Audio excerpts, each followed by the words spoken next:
Hello there! This is an astrological forecast for Cancer for July 2009, and this also applies if you have a Cancer ascendant. So you Cancerians, alright, in some ways this month is going to feel quite comfortable for you because there's a lot of inward energy going on.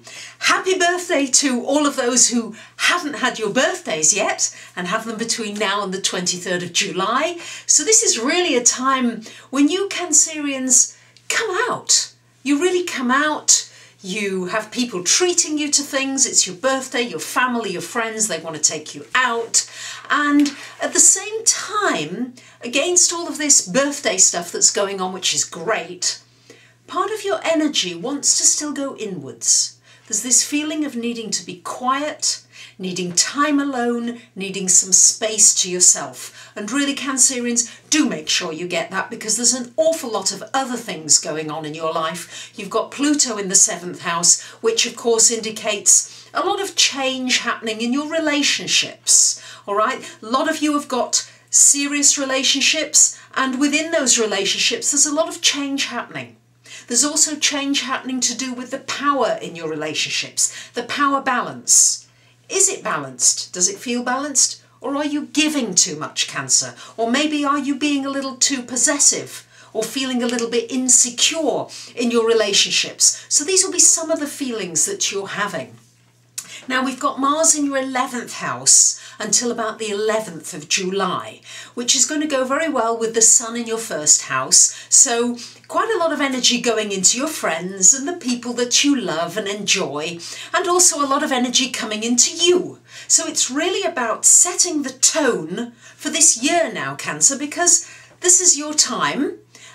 Summer up in the Northern Hemisphere, winter down here, but all the same it's your time. So it's your time to be thinking about your dreams and your wishes. With Mars in that 11th house, it's very much about putting energy and thought and time into your dreams and wishes moving forward for this year now once your birthday is over. Because after the 23rd of the month, we've got the Sun in your 2nd house. We've got Sun and Mercury in the 2nd house. Now, I must just say that Mercury is in your 1st house for the first 3 days of the month, and it's in Gemini.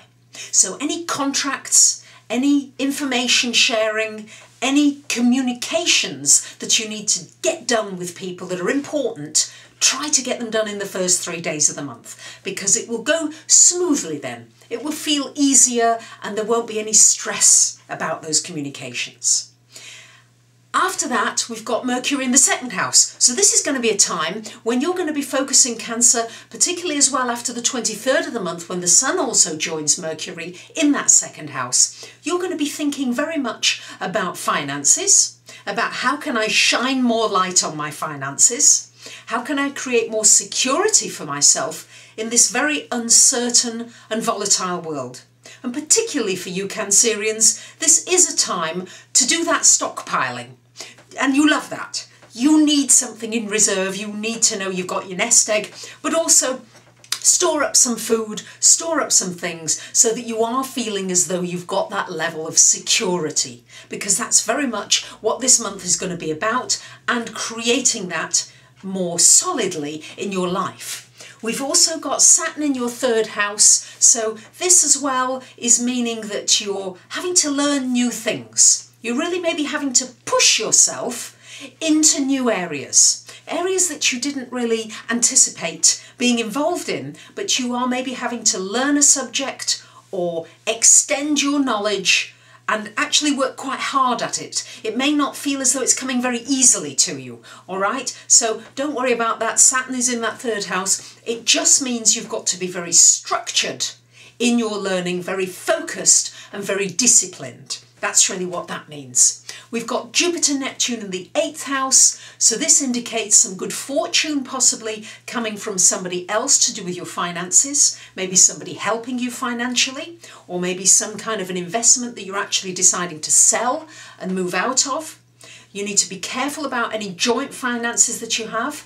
Make sure that whoever you're dealing with, you have trust in and that you feel that they have integrity, because we've got Neptune making a very strong aspect on the 10th of July with the Jupiter in your 8th house. So please, Cancerians, be careful about anything to do with joint finances, investments, or any speculation. It's really the time to pull in and be careful right now. If something comes from outside that's fortunate, great, say thank you and enjoy it. But don't be proactively speculative at the moment. This is not the time for it. Uranus in your 9th house, well, this can mean some sudden journeys, a sudden trip that you have to take. Can be very enjoyable, but also it can mean that you're really developing that spiritual side of yourself even more, Cancerians, because you are very spiritual anyway with your water. You have a natural empathy and compassion for people, and with Uranus in that 9th house, you're going to want to explore that intuitive part of your soul, and that will be coming to the fore as well. So there you have it, Cancerians, a month of your birthday, so enjoy the first 3 and a bit weeks, have a great birthday, and think out carefully what you're wanting for this next year. Thank you very much for listening, and I'll see you again soon. Bye for now.